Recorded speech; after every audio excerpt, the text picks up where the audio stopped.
Everything in this podcast is alleged in my own opinion and from my own perspective. Please do your own research and come up with your own opinions.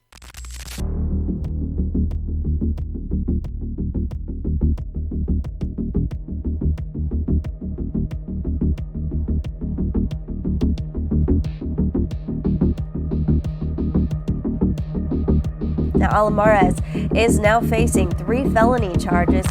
Deputies say he gave conflicting statements. The baby's father, a now former Bexar County Sheriff's deputy, was arrested and is facing multiple charges. Investigators said Almaraz reportedly turned off his vehicle, went inside, and left the baby inside the vehicle. Almaraz initially gave deputies conflicting statements about what happened, but investigators were able to piece together what actually happened.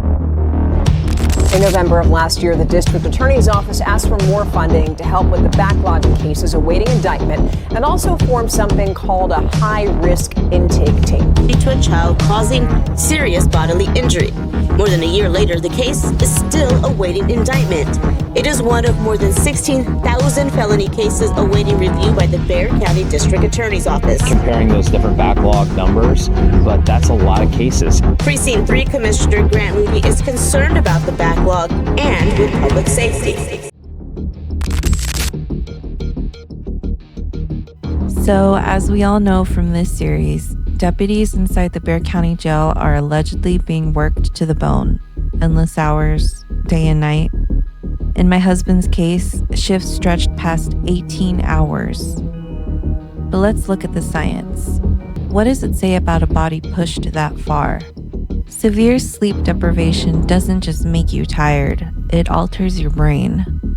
It slows reaction time, clouds judgment, and creates blind spots in memory and decision making. At a certain point, it's no different than operating under the influence. On the day of the accident, my husband gave what authorities called an inconsistent story. Almaraz initially gave deputies conflicting statements about what happened, but investigators were able to piece together what actually happened. But is that really surprising? Science shows that when someone is running on no sleep, their memory fragments. Details blur, timelines slip, and even simple questions can be answered in ways that don't line up. It doesn't mean they're lying, it means their brain has been pushed past its limits. On top of all of this, imagine being responsible for hundreds of inmates in that condition. Could this explain why routine checks could possibly be slipping through the cracks? Why warning signs are allegedly getting missed? It's not mostly because deputies don't care, in my opinion. It's because they're being pushed past human limits. When mistakes happen, instead of owning up to a broken system, it seems Sheriff Salazar has a history of throwing his own deputies under the bus. County Sheriff's Lieutenant Roxanne Mathias received a settlement of nearly $400,000 from the county. Mathias posted selfies from outside the Capitol on January the 6th, 21, and months later, she was fired. She believed the move was politically motivated. Borges is a Roman Catholic who was hired as a detention officer. Days before his start date, deputies discovered his wife's altar to La Santa Muerte, a Mexican folk saint. Borges claims his recruiter later confirmed Sheriff Javier Salazar personally disqualified Borges because of the Mexican folk saint, stating, quote, "The sheriff has the final decision." The blame shifts downward, never upward, and the cycle of exhaustion and neglect continues. Oh yeah, that's where we're going today. Let's become unmuted.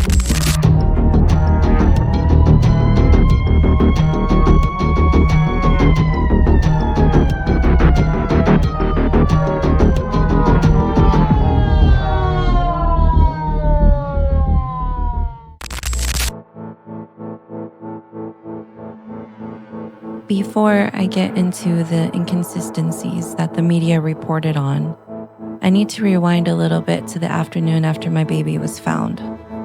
This is going to get really heavy, but it is important to what I will be talking about today.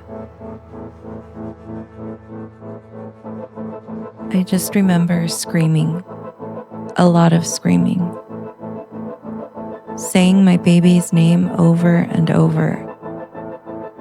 When we called 911 the first time, it kept ringing. They wouldn't answer. My husband tried grabbing her from me and said he would take her to the hospital himself. And I screamed at him, no, to call again. So he did. He left the bathroom and waited for them to answer. I stayed in the bathroom with my baby in my arms, crying. The faucet running, patting her head with cold water, desperate for her to be okay, trying to cool her down. Time didn't seem to be real at this moment. I have no idea how long he was on the phone, and I didn't hear the majority of the call because I was focused on my baby and trying to help her. The only thing I heard was towards the end, he said something along the lines of, I brought her inside and woke up my wife. I heard this and kept it in my head, but was still focused on my baby. He walked back towards the bathroom and I asked him, how long until they get here? He said, I don't know, a few minutes. I'm so sorry, please forgive me. I don't know what's going on. I don't know what happened. We embraced with my baby in between us, both of us crying. What I heard my husband say on the phone didn't make any sense because I was the one who found her and brought her inside. I'm the one who woke up and realized she wasn't in her bassinet next to me. My husband was unconscious on the bed next to me, fully clothed, even his shoes. I shook him awake and began to panic because it was 1:19 p.m. and our baby wasn't in our bedroom. When he got up, he shot up straight to his feet from the bed. He was completely disoriented, stumbling like he was drunk, barely able to stand. It was like he was there physically, but not really there at all. In this moment, I didn't think to ask what he said on the phone or why she was in the car. I was in a complete state of shock and panic. My adrenaline was running through me like I've never felt before. So all I remember him saying is, I brought her inside and woke up my wife. This was the inconsistent story that the media had reported on. Looking back now, I can see exactly what was happening. My husband wasn't himself that day. He was exhausted, completely sleep deprived from endless mandatory overtime. And when you push the human body past its limits, the brain begins to break down too. Today, he can't even tell me what he said during the interrogation. He has no recollection. The only fragments he remembers from that day are pieces of the doctor's visit, something about a restaurant in his words, and fleeting memories of our baby in the hospital bed.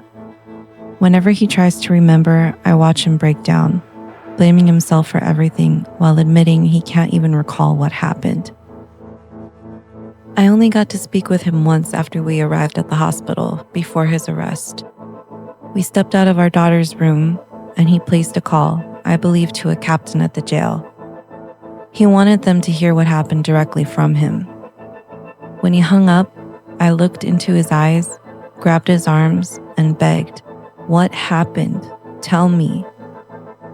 And that's when he broke down. He said, "I don't know, but I swear I got her out of the car." There it was again.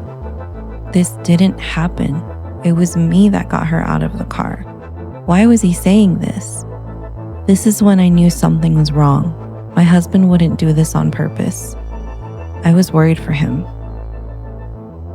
Sleep deprivation doesn't just make you tired, it rewires your brain. It clouds judgment, slows reaction time, and in extreme cases, it can even create false memories, making you believe something that didn't happen. That's the state my husband was in. He wasn't a careless father. He was an exhausted deputy who had been pushed past human limits, and instead of anyone recognizing or acknowledging the signs of sleep deprivation, his broken, disoriented words were taken as fact. Words spoken in confusion became the foundation of a case against him. Sleep deprivation doesn't just make you yawn. It doesn't just slow your reaction time. It actually changes your brain. There's a study published in Psychological Science back in 2014 that shook me when I found it.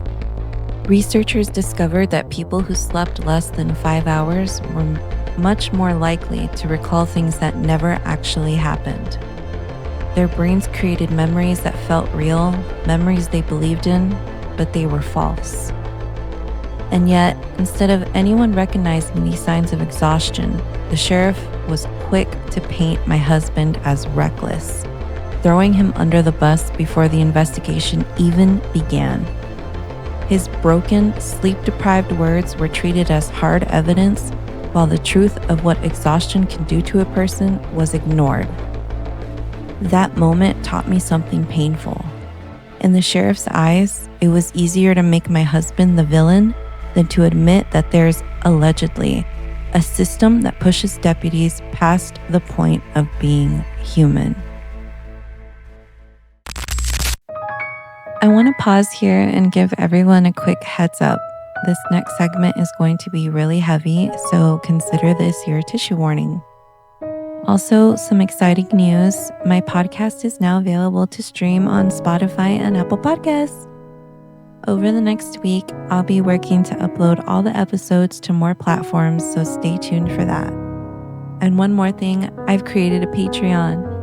If you've been following along and want to be a part of a growing community that advocates for the truth, this is a great way to support the show. My goal is not only to continue sharing my story, but also to help others. Not only just here in San Antonio locally, but anyone who has faced something similar.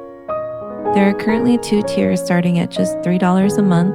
By joining, you'll get exclusive content you won't find anywhere else, updates on my daily life, how my daughters are doing, any breaking news about our case, and even early access to episodes before they go live on any platform each Wednesday. Your support would mean the world to me. I'm just one person doing it all, researching, writing, recording, editing, and I pour everything I have into this podcast every single day.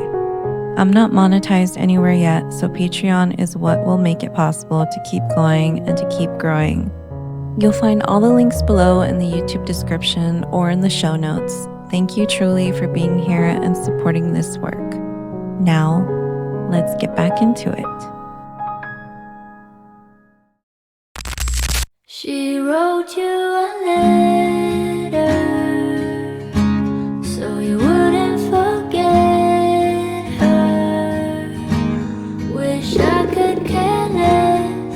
It isn't my place to know what it says.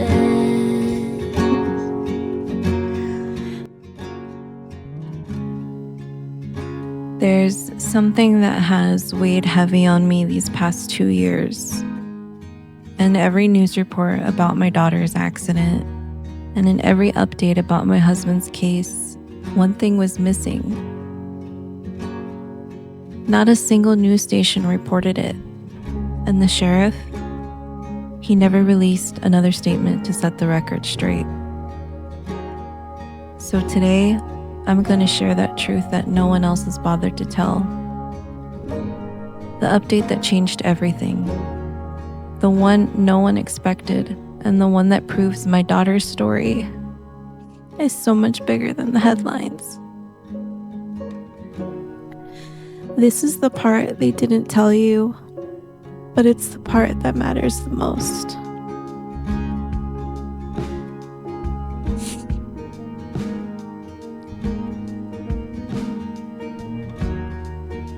The day after my daughter's accident, I was there on my own. Everyone went back to work.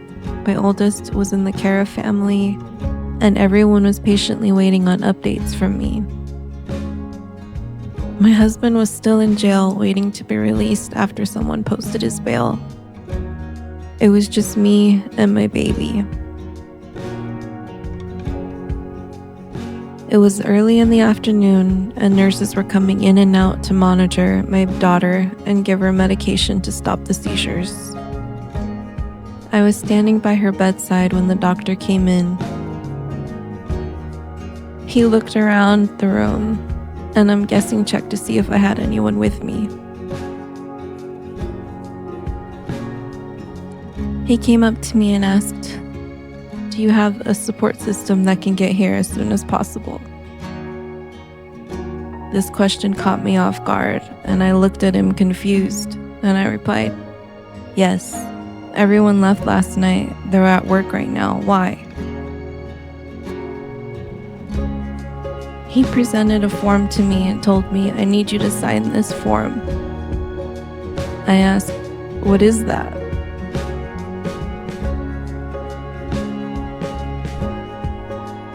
He replied, "I need you to sign this because your daughter's liver is failing."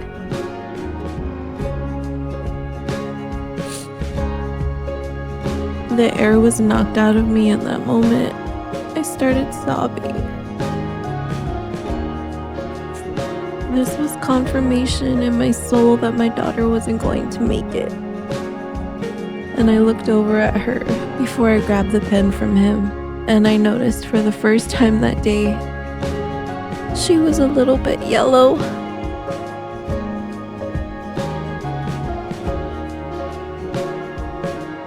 If you don't know, liver failure can cause your skin and eyes to turn yellow. And my baby was yellow. My life was shattered. I didn't know how I was going to go on without her.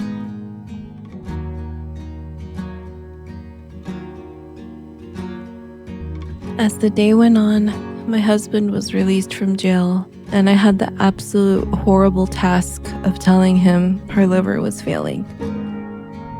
We had family there in that moment, and it was one of the hardest things I've ever had to do or even witness. The doctor called my husband and I into a conference room and asked us to bring our support system. He confirmed that her liver was failing and her odds were not looking good. He stated that if she were to make it, which didn't seem likely at this point, she wouldn't be the same. She would need a lot of help and extra care every day. My baby was dying, and we had to prepare. My husband was probably going to be rearrested, and there was no way to cope with anything. We got an emergency baptism done in her room, and we just waited and prayed. But meanwhile, family from all over the country were praying.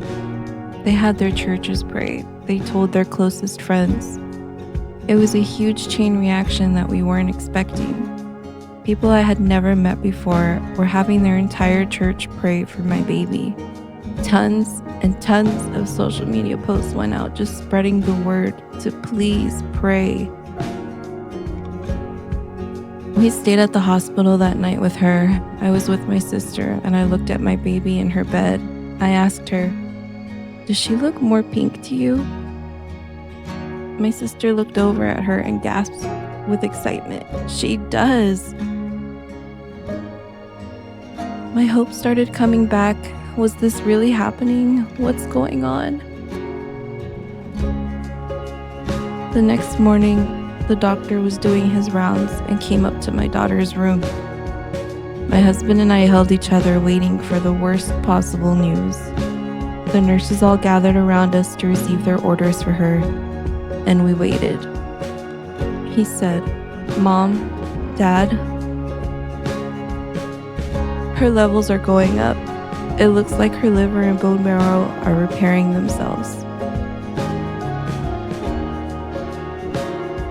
I can't even begin to describe to you the absolute shock we felt in that moment hearing those words.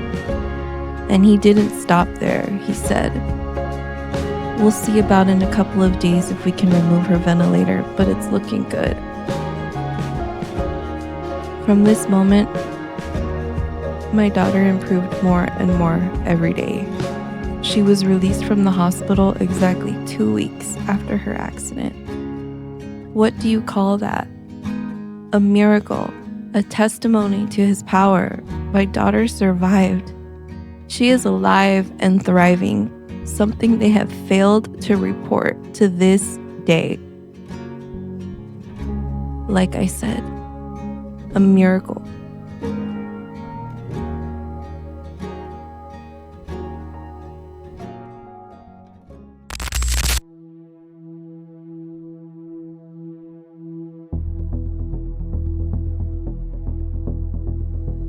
Now, to address the sheriff himself. After 2 years of my husband's case keeping me silenced, this is what I have to say to you. On the day of my daughter's accident, doctors and nurses were working on my baby girl in the prenatal intensive care unit. A sheriff's deputy entered the room and told my husband, "We're going to take you in, but we aren't going to handcuff you out of respect." I handed the officer my husband's badge and TCOL license and his phone. This exchange did remain respectful, and my husband was whisked away out of the hospital and to the Bexar County Jail as I stayed by my daughter's side, and she lay dying in the hospital bed. Although it did remain respectful, what happened the next day was everything but. News reports began flooding social media from all over the nation about my daughter's accident and the fact that my husband was a sheriff's deputy of the Bexar County Jail. Sheriff Javier Salazar issued a statement following the accident. He said, quote, "Given the amount of awareness in the community regarding leaving children unattended in vehicles, there is absolutely no valid excuse for this to have occurred. My family and I are praying for the best possible outcome for this precious baby." End quote.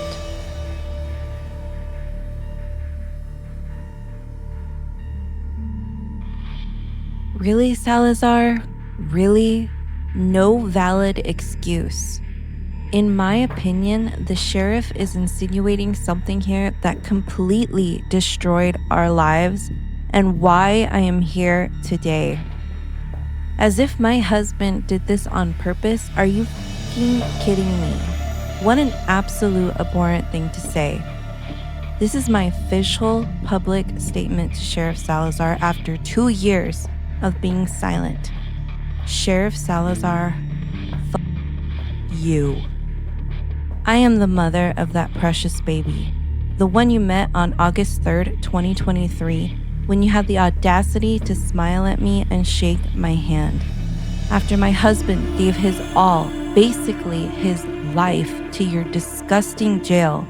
A man a chief told you to your face at his graduation ceremony will have stars one day. That chief, he resigned not too long after the accident, by the way. The night of the accident, as my baby lay dying in her hospital bed, I made a promise to God. I remember walking into the little bathroom in her room, shutting the door, locking it, and collapsing onto the floor. On my knees, I put my hands together, sobbing, begging him for mercy, pleading with him not to take my baby. I have never prayed like this in my entire life. And in that moment, I promised God 2 things: that my daughter's life would become a testimony to His power, and that I would never, ever let you get away with something like this again. To close, in my opinion, the day of my daughter's accident was a threat to you, Sheriff. And you did everything in your power to make this situation go away, to silence us. For all I know, you've completely forgotten about us. But there's one thing you didn't count on. And that's me becoming unmuted.